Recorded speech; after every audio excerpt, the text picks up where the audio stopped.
ಏನಾಯ್ತು?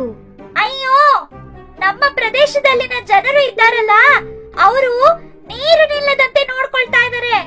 ಸ್ವಚ್ಛತೆ ಬಗ್ಗೆ ಗಮನ ಕೊಡ್ತಿದ್ದಾರೆ. ಇದು ಹೇಗೆ ಸಾಧ್ಯ? ಆರೋಗ್ಯ ಇಲಾಖೆಯವರು ನಾವು ಕಚ್ಚೋದ್ರಿಂದ ಹರಡೋ ಕಾಯಿಲೆಗಳ ಬಗ್ಗೆ ಮುಂಜಾಗ್ರತೆ ಹಾಗೂ ನಿಯಂತ್ರಣದ ಬಗ್ಗೆ ಜನರಲ್ಲಿ, ಶಾಲಾ ಮಕ್ಕಳಲ್ಲಿ ಅರಿವು ಮೂಡಿಸ್ತಾ ಇದ್ದಾರೆ. ಅದಲ್ಲದೆ ಮನೆ ಮನೆ ಭೇಟಿ ನೀಡಿ ಸ್ವಚ್ಛತೆ ಬಗ್ಗೆ ತಿಳಿಸ್ತಾ ನಮ್ಮ ಸಂತತಿಯನ್ನ ನಾಶ ಮಾಡ್ತಿದ್ದಾರೆ. ಅಂದ್ರೆ ನಾವೆಲ್ಲ ಇಷ್ಟು ಕಷ್ಟಪಟ್ಟು ಮೊಟ್ಟೆ ಇಟ್ಟು ಮೊಟ್ಟೆ ಲಾರ್ವಾ ಆಗಿ, ಲಾರ್ವಾ ಪ್ಯೂಪ ಆಗಿ, ಪ್ಯೂಪ ಸೊಳ್ಳೆ ಆಗುವ ಹಂತ ಎಷ್ಟು ಕಷ್ಟ ಅಂತ ಈ ಮನುಷ್ಯರಿಗೇನು ಗೊತ್ತು? ಒಂದೇ ಕ್ಷಣಕ್ಕೆ ನಮ್ಮ ಮೊಟ್ಟೆಗಳನ್ನ ನಾಶ ಮಾಡಿ ಸೊಳ್ಳೆಗಳ ಸಂತತಿಯನ್ನೇ ನಾಶ ಮಾಡ್ಬಿಡ್ತಾರೆ. ಏನಪ್ಪಾ ಮಾಡೋದೀಗ? ಅವರ ಟಾರ್ಗೆಟ್ ನಮ್ಮಗಳ ಮೊಟ್ಟೆ ಮತ್ತು ಮರಿಗಳಿರುವ ತಾಣಗಳನ್ನ ನಾಶಪಡಿಸೋದು. ಇಷ್ಟೆಲ್ಲ ಎಚ್ಚೆತ್ತು ಜನರು